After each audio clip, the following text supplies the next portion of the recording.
নমস্কার, শান্তনু হাজরা বলছি। আজকে বাংলাদেশের খবর বলছি।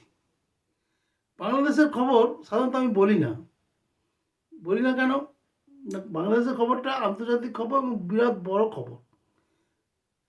যেহেতু এই লাইনে আছি, সব খবরই আসে। যত খবর আছে সবাই তো আর চ্যানেল নেই, ইউটিউব চ্যানেল আমাকে পাঠিয়ে দেয় খবর।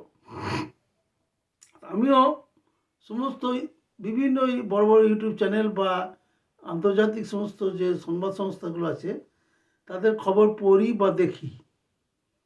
তা একটা খবর বহু জায়গা থেকে পাচ্ছি, কিন্তু মেন স্ট্রিম মিডিয়া এটা দেয়নি। সেটা হচ্ছে গিয়ে বাংলাদেশে ড্রোন আক্রমণ করেছে ভারত গত পরশু থেকে। আসলে হয়েছে কি, বাংলাদেশে সমস্ত ভারত বিরোধী জঙ্গি সংগঠনগুলো জড়ো হয়েছে। ভারত বিরোধী জঙ্গি সংগঠনগুলো কোনগুলো? যেমন পাকিস্তানের আইএসআই, পার্মানেন্ট ঘাঁটি বাংলাদেশের জামাত বা আনসারুল্লাহ বাংলা, বা ওই আরও আছে আল কায়দা সংগঠন, এছাড়া মায়ানমারের যে সংগঠন, এছাড়া অরুণাচলের যে ভারত বিরোধী একটা অংশ আছে ওরা, আর ছিল তুরস্ক। এই তুরস্কের কিছু বিখ্যাত সামরিক অস্ত্র আছে, যেমনি ওদের রিভলভার থেকে এক টানে 100টা গুলি বেরোয়, যেটা AK-47 মতো রিভলভার। সে গুলি ফুরোয় না। সাধারণত পিস্তল রিভলভারে কটা গুলি থাকে? 5টা, 10টা, 12টা। এই একদম 100টা ফুচকিরি দিয়ে গুলি বেরোয় এই তুরস্কের রিভলভারগুলোয়। তো এই ধরনের, যার জন্য ওদের এ লাইনে ওদের নাম আছে। তা তুরস্ক এখানে ড্রোন, তুরস্কের সমস্ত বিশেষজ্ঞরা এখানকে ড্রোন তৈরি এবং ড্রোন চালানো এগুলো শেখাচ্ছিল। তো বাংলাদেশ অনেকগুলো ক্যাম্প করেছে যেখান থেকে জঙ্গি প্রশিক্ষণ দেওয়া হয়। এই জঙ্গি প্রশিক্ষণ দীর্ঘদিন চলছে, ভারত জানেও, ভারত সমস্ত ঠিকানাও জানে।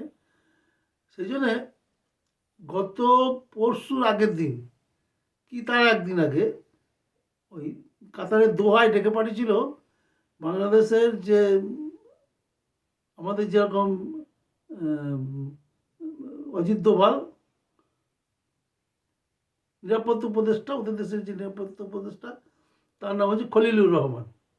এই খলিলুর রহমানকে, তার সঙ্গে সেই মিটিংয়ে, দোহার সেই মিটিংয়ে খলিলুর রহমান ছাড়া ছিলেন পাকিস্তানের আইএসআই জঙ্গি সংগঠনের কিছু নেতা, ছিলেন তুরস্কের কিছু জঙ্গি নেতা, মানে নেতা আর কি, যারা দুপক্ষই দেখাশুনো করে, আলো অন্ধকার দুটোই,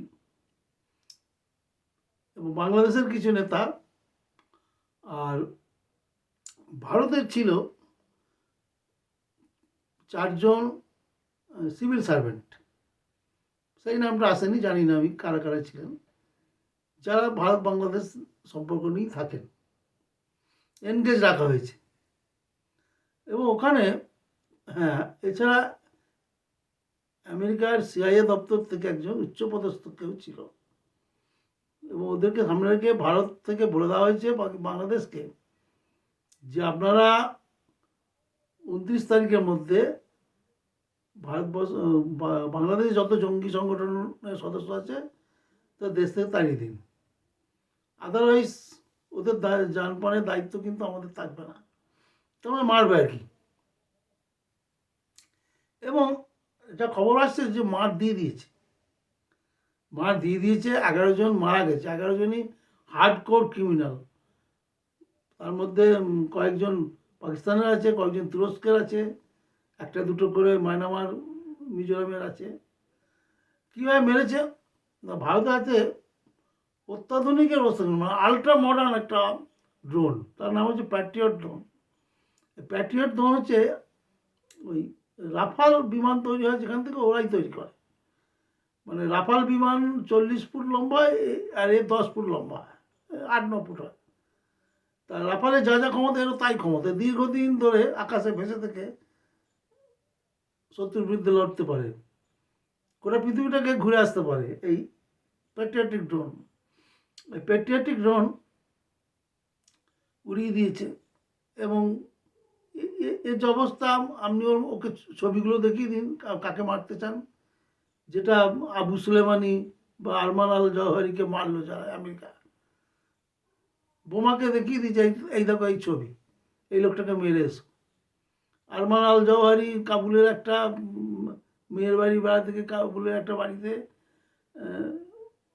পায়চারি করছিল, জানলা দিয়ে ড্রোন থেকে দেখার মধ্যে ড্রোন থেকে একটা ছুরির ফলাকা ছুটে গিয়ে আরমান আল জওয়ারি মানে ইয়ে লাদেন মরে যাওয়ার পর লাদেনের রাজত্ব সম্রাট ছিল আল কায়দার, যে তার নাম হচ্ছে আরমান আল জওয়ারি, ওকে মেরে দেয়।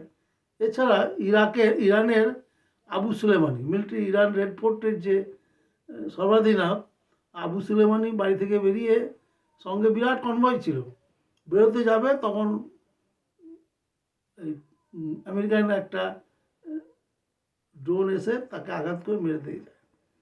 ওইভাবে প্যাট্রিয়টিক ড্রোনের মাধ্যমে বাংলাদেশে জঙ্গি সংগঠনের মাথাগুলোকে প্রায় 11 জনকে শেষ করে দিয়েছে এবং বলেছে যে 3 তারিখের মধ্যে সবাইকে চলে যেতে হবে। ভারত একদম দায়িত্বহীন ভাষায় বলে দিয়েছে 3 তারিখের মধ্যে যদি না যায় সবার অবস্থা এরকম হবে। তো হবে তো হবেই, কারণ ভারত তো মাত্র প্যাট্রিয়টিক ড্রোনটাকে বার করেছে। ভারত হাতে এখন কত আছে, পিনাক মিসাইল, তীর মির বর্ষা ফর্ষা কত কি আছে, এবং সবার উপরে আছে ব্রহ্মস। ব্রহ্মস যদি একটা বাংলাদেশে দেয়, বাংলাদেশে ছড়া হয়, তাহলে বাংলাদেশের 10% জমি সমুদ্রে চলে যাবে। তো বাংলাদেশ ছেলে খেলা করছে, বলছে 3 দিনের মধ্যে কলকাতা দখল করে নেবো। আমাদের যা সাহস, আমাদের যা ক্ষমতা, ভারত আমাদের কাছে পুচকে নস্যি। তা বহুদিন ধরে একটা যেমনি একটা বাঘা খুঁচিয়ে যাচ্ছেন, সে একবার হালুম করলেই যে কী হাল হয়, এইবার এটা বাংলাদেশ টের পাবে। এবার হালুম করতে শুরু করেছে বাংলাদেশ, ভারত। এবং অচিরেই 3 তারিখ গেলে পরে বুঝবেন বাংলাদেশ বোধহয় প্রায় জঙ্গি মুক্ত হয়ে গেছে। আসলে 4 তারিখ থেকে আমরা বুঝতে পারবো এটা। দেখা যাক কি হয়। ধন্যবাদ।